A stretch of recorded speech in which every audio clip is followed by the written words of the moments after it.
Now it's something that often comes up on the A-level exams. It looks quite complicated and can seem like there's no possible way to do it, but it's actually, once we actually take a bit of a deeper look at it, it becomes quite simple.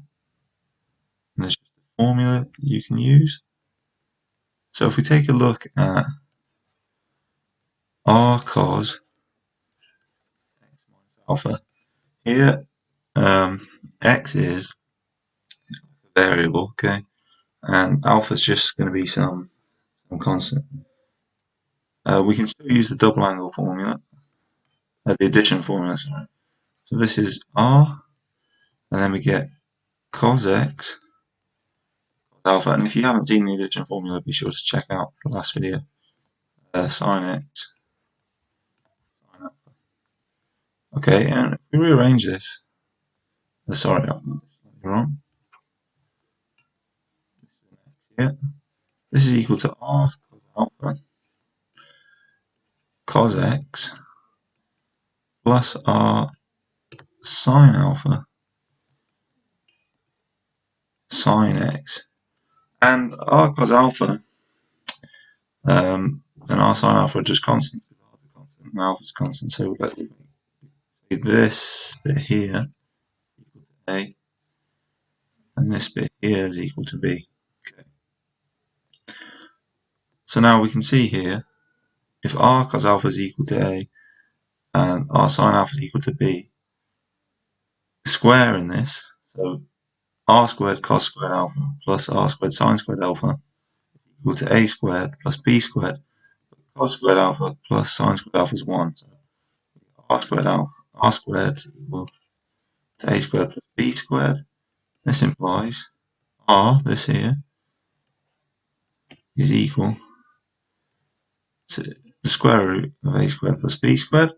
Also, if we do r sin alpha divided by r cos alpha, we get sin alpha over cos alpha tan alpha.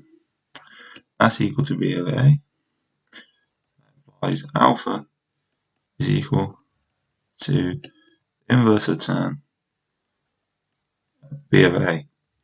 And what we've shown here, what the questions will ask you to do, is to convert from a cos x plus b sin x, and they want you to write that in the form r cos x minus alpha. They will often give you the form. Form's not always the same. If the form's different, if it's got sines or it's an x plus alpha, you have to use slightly different identities. And I think as an exercise, it's a good idea for you to try to figure that out using the double angle formula in exactly the same way as I've done here. Relations. And all you do is, for this setup, is now we've found these formula. R is equal to the square root of a squared plus b squared, so you find that. And then alpha is equal to the inverse of tan of b over a. And you just plug that in here, and then these two forms are equivalent.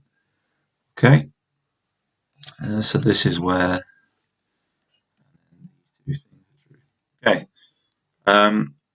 yeah, if enough of you struggle with the problem I proposed at the end of this video, I will make a follow-up, maybe I might just at the start of the next video confirm all the different forms, not run through the proof, just so you can check that for yourself. That's all we're going to do in this video. As I said, these questions are worth a couple of marks, so be sure to get comfortable with this, and it's also good practice of working with trigonometric identities in general.